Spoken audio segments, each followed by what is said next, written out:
নমস্কার দর্শক বন্ধুরা, মৃত্যুঞ্জয়ের অমৃত বছর অনুষ্ঠানে সবাইকে আবার একবার স্বাগত। আজকের অমৃত বছর অনুষ্ঠান সেই সমস্ত মানুষদের জন্য উৎসর্গকৃত যারা প্রেমের ভিখারি। একটু পরিষ্কার করে বলি, বহু মানুষ এরম আছেন জীবনে যার বিপরীত লিঙ্গের স্থান আছে বা নেই, কিন্তু মনে তার ভালোবাসা পাবার একটা শূন্যতা বোধ রয়ে গেছে। অনেক সময় দেখা যায় একটা চলতি রিলেশনের মাঝে কোনো ভুল বোঝাবুঝি সৃষ্টি হয়ে বিচ্ছেদ হয়ে যাওয়া, স্বামী স্ত্রীর মধ্যেকার যেটা সুস্থ স্বাভাবিক সম্পর্কের জায়গা, কোনো কারণে সেটা ডিস্টার্ব হয়ে যাওয়া বা ব্রেকআপ হয়ে যাওয়া, দাম্পত্য সম্পর্কে বিচ্ছেদ প্রায় দশায় পৌঁছে যাওয়া। কিন্তু এক্ষেত্রে পুরুষ ব্যক্তিটি যিনি রয়েছেন তিনি কিন্তু এই বিচ্ছেদ চান না, এই ব্রেকআপ চান না, এই একাকিত্ব চান না। তিনি কিন্তু যে কোনো মূল্যে নিজের পার্টনার, জীবন সঙ্গী তাকে নিজের জায়গায় ধরে রাখতে চান। আশা করি এতটুকু বলার মধ্যে দিয়ে আপনারা সিচুয়েশন বুঝতে পারছেন। এগুলি পারপাসের জায়গা। এই পারপাসগুলোই কি করে সলভ করবেন যার জীবনে আছে এরকম অভাব বোধের জায়গা। তিনি ছটফট করছেন, কষ্ট পাচ্ছেন, কিছু করতে পারছেন না, পেতে পারছেন না যেটা তিনি পেতে চান। কারণ ভালোবাসা, প্রকৃত ভালোবাসা। তাদের জন্য স্পেশালি আজকের এই কাজ। একটা নকশা আপনাদের সঙ্গে শেয়ার করব। যন্ত্রম, একটা নকশা যন্ত্রম, সংখ্যা যন্ত্রম। যে যন্ত্রমের কাজ হচ্ছে কারোর জীবনের যে স্ত্রী স্থান আছে সেটি পত্নী দ্বারা স্যাটিসফাই হোক বা প্রেমিকা দ্বারা স্যাটিসফাই হোক, সেই জায়গাটির উপর এক বশীকরণ ক্রিয়া। তার মানে যারা মনে মনে কাউকে ভালোবাসে কিন্তু বিপরীত পক্ষ থেকে সাড়া পাওনি, সোজা কথায় প্রেম করতে চাইছ, তাদের জন্য এটা কিন্তু উপযুক্ত নয়। কারণ এক্ষেত্রে একটা সম্পর্ক স্থান, কানেকশনের প্রয়োজন আছে। বিস্তারিত বলছি তার আগে রুটিন ঘোষণার জায়গা, যা বারবার বলি। যারা আমার সঙ্গে সরাসরি কথা বলতে চান, আবার পরামর্শ নিতে চান, তাদের চেম্বারে এসে দেখা করতে হবে অথবা অনলাইনে কনসালটেন্সি নিতে হবে। সরাসরি ফোন করে কোনো পরামর্শ পাওয়া সম্ভব নয়। চেম্বারে আসতে হলে স্ক্রিনে দেওয়া নাম্বারে আসার আগের দিন, ভালো করে মাথায় রাখুন, আসার আগের দিন ফোন করে নাম বুকিং করিয়ে পরের দিন আসতে হবে। অনলাইন কনসালটেন্সি যারা দিতে চান তারা স্ক্রিনের এই নাম্বারটিতে ভিজিট জমা করুন। এর জন্য গুগল পে, ফোনপে, পেটিএম তিনটি অপশান আছে এবং আছে হোয়াটসঅ্যাপ। তাতে রসিদ শেয়ার করে দিন। আপনাকে কনসালটেন্সির টাইম দিয়ে দেওয়া হবে যখন আপনি ওভার ফোন আমার সঙ্গে কথা বলে আবার পরামর্শ দিতে পারবেন। আজকের কাজের প্রসঙ্গে ফিরে আসি। ভালোবাসা বা প্রেম পাওয়ার যন্ত্র, যেটি ব্রেকআপ সমস্যা সমাধানের একটা গুরুত্বপূর্ণ এবং ভীষণ ফলপ্রদ প্রতিকার ধরা যেতে পারে। সব কিছু ডিপেন্ড করছে একটি নকশার উপর, একটি যন্ত্রমের উপর। আমি সবার আগে স্ক্রিনে এই যন্ত্রমের ছবিটি আপনাদেরকে দেখিয়ে দিচ্ছি, দেখে নিন। দেখুন, 4টে ঘর বার করা হয়েছে। একটা অদ্ভুত ধরনের শেপ, আমি ঠিক জানি না এই শেপকে কি বলা হয়। তাতে 4টি প্রকোষ্ঠ বা ঘর বার করা হয়েছে এবং প্রতিটি ঘরে একটি করে শব্দ লেখা আছে। শব্দটি একটি বীজ। আমি এর বেশি কিছু বলবো না। শব্দটি আমি উচ্চারণও করছি না, আপনারাও মুখে উচ্চারণ করবেন না। যেমন দেখছেন, মনে মনে যেটা পড়ছেন সেটি লিখবেন এবং তার নিচে নামের জায়গা দেখা যাচ্ছে। এই হলো যন্ত্রম। ভীষণ সহজ আঁকা, কঠিন কিছু নেই, কিন্তু প্রয়োজন যেটা সেটা হচ্ছে একাগ্রতা। যন্ত্রম আঁকা প্রসঙ্গে বলি, কখনো কোনো যন্ত্রম আঁকতে আঁকতে যদি মাঝ রাস্তায় ছেদ পড়ে, অর্থাৎ থেমে যেতে হয় কোনো কারণে, দিয়ে আবার শুরু করতে হয়, তাহলে সেক্ষেত্রে সেই যন্ত্রমটি অসিদ্ধ। তাহলে যন্ত্রম আঁকতে গেলে যতগুলি যন্ত্রম আঁকতে হবে, প্রতিটা যন্ত্রম কিন্তু একবারে শুরু করে শেষ করতে হবে। এটা মাথায় রেখে যন্ত্রম আঁকতে শুরু করা উচিত। কি করতে হবে? এর জন্য কোনো শুভ দিন, কোনো শুভক্ষণ, শুভ মুহূর্ত নির্বাচন করে বা স্বাভাবিকভাবে পূর্ণিমা তিথিতে, অমাবস্যা তিথিতে, গ্রহণের সময়, শুক্লপক্ষের প্রথম শুক্রবার বা বৃহস্পতিবার, এরকম যে কোনো দিনে কাজটি করা যায়। কৃষ্ণপক্ষে শুধু আমি অমাবস্যা তিথি চয়নেরই নির্দেশ দেব,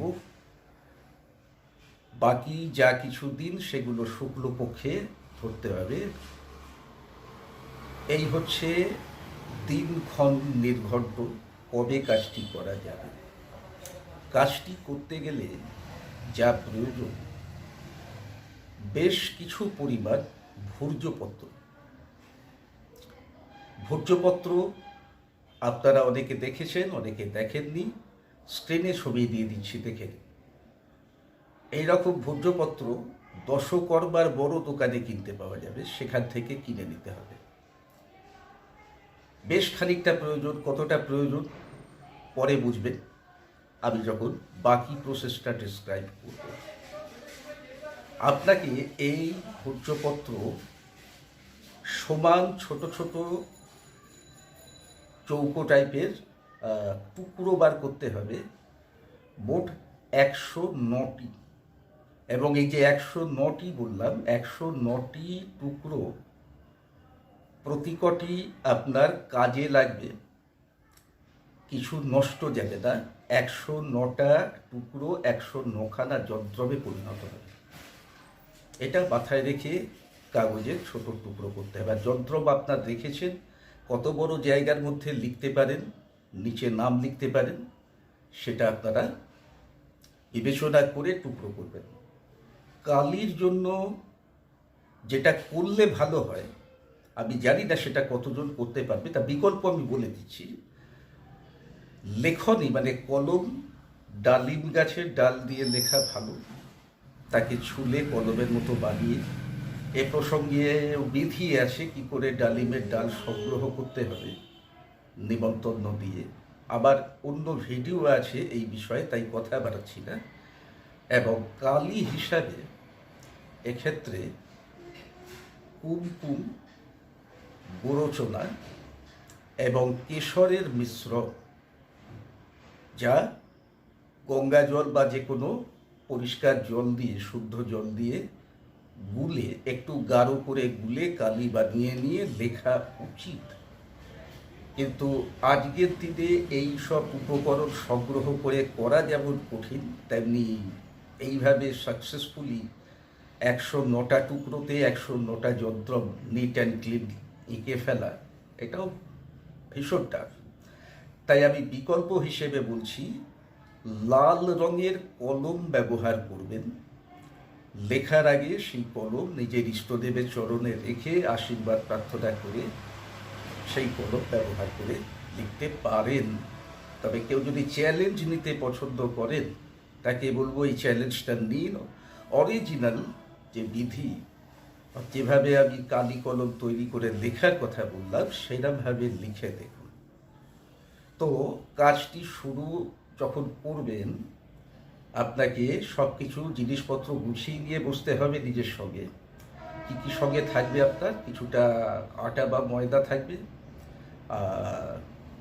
একটা ঘি বা মধুর শিশি থাকবে, একটু বড়, অন্তত 250 গ্রাম 500 গ্রাম, আপনার কাগজের সাইজ যেরকম করছে তার উপর নির্ভর করছে। অর্থাৎ জিনিসটা তার ভেতরে যাতে ভালোভাবে থাকতে পারে আর। তো এই জিনিসগুলো সঙ্গে রাখতে হবে। কাজ শুরু করে প্রথমে 108টা যন্ত্র পারফেক্টলি আঁকতে হবে এবং নামধাম ইত্যাদি যা লেখার সেগুলো ঠিকঠাক লিখতে হবে। এবার এই প্রতি কটা যন্ত্রকে মুড়ে ছোট করে পাকিয়ে একটু করে আটার লেই কেটে তার মধ্যে ভরে গুলি বানাতে হবে। খুব বড় যেন না হয়ে যায়, মটর ডানার সাইজের মধ্যে লিমিটেড রেখে গুলি বানাতে হবে। এরপর গুলি বানানো হয়ে গেলে ওই 108টা গুলি কোনো স্রোতযুক্ত জলাশয়ে বা অভাবে বদ্ধ জলাশয় হতে পারে, কিন্তু মাছ আছে এরকম, আর স্রোতযুক্ত মাছ আছে খুব ভালো, কোনো ছোট নদী যাতে মাছ আছে তাতে খুব ভালো করা গেলে। আর না হলে পুকুর চলতে পারে যদি তাতে মাছ থাকে। তার পাড়ে দাঁড়িয়ে বা বসে যেভাবে হোক একটা করে গুলি তুলে নিজের মনোবাঞ্ছা পূর্ণ হবার প্রার্থনা করে, প্রার্থনা বলতে যেন হয়ে যায় এই টাইপের নয়, অমুকজন আবার প্রেমে পাগল হয়ে যাবে, অমুকজন আমাকে অন্তর থেকে ভালোবাসবে, অমুকজন শুধু আমাকেই ভালোবাসবে ইত্যাদি। যার যে ধরনের প্রয়োজন সেই ধরনের মনোবাঞ্ছা বলতে বলতে পজিটিভ ল্যাঙ্গুয়েজে গুলিগুলি জলে ফেলবে। একেবারে তাড়াহুড়োর কোনো জায়গা নেই, একটা করে তোলা বলা ফেলা, তোলা বলা ফেলা হয়ে গেলে পরে জায়গায় ফিরে এসে আরও একটা যন্ত্র, যে 109টা কাগজ বলেছিলাম, তাহলে একটা কাগজ এক্সট্রা থেকে গেছে, সেই কাগজে আরও একটা যন্ত্র সুন্দরভাবে লিখে সেটিকে ছোট করে ভাঁজ করে ওই মধুর শিশি বা ঘিয়ের শিশি যে কোনো একটা হলে চলবে। আর এই জায়গায় বলে দিই, যদি মধু চাক ভাঙা মধু হয় জেনুইন, তাহলে সব থেকে ভালো অভাবে বাজার থেকে সংগ্রহ করা মধু দিয়েই কাজ করতে হবে। বা ভালো গাওয়া ঘি, ঘরে তৈরি গাওয়া ঘি হলে তো কথাই নেই, তার মধ্যেও ভরে রাখা যেতে পারে। তো ভরে রাখবেন কিভাবে? মুখটা আগে সিল করবেন, মোম দিয়ে হোক গালা দিয়ে হোক যেভাবে হোক ছিপি এঁটে ভালো করে মুখটা সিল করে দেবেন। এটা সব থেকে ভালো হয় যার ভালোবাসা পেতে চাওয়া হচ্ছে, মানে ফেরত পেতে চাওয়া হচ্ছে, যে ভালোবাসার মানুষটি যে কোনো কারণে বর্তমানে রুষ্ট, সে ঘৃণা করছে, তার মনে পুরনো ভালোবাসার সঞ্চার ঘটানোর উদ্দেশ্য। এইরূপ স্ত্রীলোক যে গৃহে বসবাস করে সেই গৃহেই এটিকে রাখা সব থেকে ভালো বা এফেক্টিভ।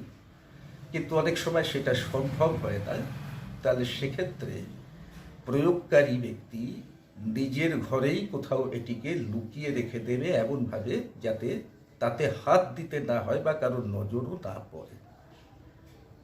এই প্রসেসটা ফলো করতে পারলে যেমন যেমন সময় কাটতে থাকবে, ক্রমে ক্রমে মধুর মধ্যে ডোবানো কাগজটা বা ঘিয়ের মধ্যে ডোবানো কাগজটা নরম থেকে আরো নরমতর, তার মধ্যে প্রচুর রসের সঞ্চার করবে। অর্থাৎ এইভাবে ভালোবাসার মানুষটির মধ্যে হারানো প্রেমের, ভুলে যাওয়া প্রেমের একটা স্রোতধারা ধীরে ধীরে বইতে শুরু করবে। অর্থাৎ তার মনে ক্রমে ক্রমে প্রয়োগকারীর প্রতি প্রেম উৎপাদন হবে এবং খুব রিজনেবল সময়ে, যেটা আশা করা যায় দিন ৪৫, তার ভেতরে প্রত্যাশিত ফলাফল দেখতে পাওয়ার আশা করা যায় স্বাভাবিকভাবে। কিন্তু আবারও একবার এই প্রসঙ্গে মনে করিয়ে দিই, একই কাজ মনে রাখবেন, একাধিক মানুষের উপর যখন করা হয় সেক্ষেত্রে একাধিক ধরনের ফলাফল পাওয়া যেতে পারে। না, এটা নয় যে সবকটি ভিন্ন ভিন্ন ধরনের একই ধরনের ফলাফল, হ্যাঁ বাচক হ্যাঁ বাচক, না বাচক না বাচক, যাই বলুন, কিন্তু সময়সীমাটা ভিন্ন ভিন্ন হয়। তার মানে বোঝা যাচ্ছে ব্যক্তিগতভাবে যারা যারা এই প্রয়োগ করবেন, জরুরি নেই কি সবাই ৪৫ দিনেই পূর্ণ ফল বুঝবেন। কেউ তারও আগে, কেউ বা হয়তো তারও পরে বুঝতে পেতে পারেন, কিন্তু কাজটি একেবারে বৃথা যাবে না। এটি এমনই কাজ, একটা এমনই যন্ত্রণ, যেটি কিছু না কিছু সাফল্যের জায়গা রাখবে। এখন আপনারও প্রাপ্তি কতটা সেটা তো বিবেচনা করতে হবে। তো কাজেই যদি কারুর এই কাজ করে কোনো প্রাপ্তি না ঘটে থাকে, তাহলে বুঝতে হবে হয়তো অন্য কোনো কাজ করেও তিনি রেজাল্ট পাবেন না। তাই তার এক্ষেত্রে কোনো বিশেষজ্ঞের পরামর্শ নেওয়ার প্রয়োজন থাকবে। তো বন্ধুরা, আজকে অনুমতি দিন, ফিরে আসছি খুব শীঘ্রই নতুন টপিক সঙ্গে নিয়ে, নতুন অনুষ্ঠানে। জয় মা তারা, জয় মহাকাল।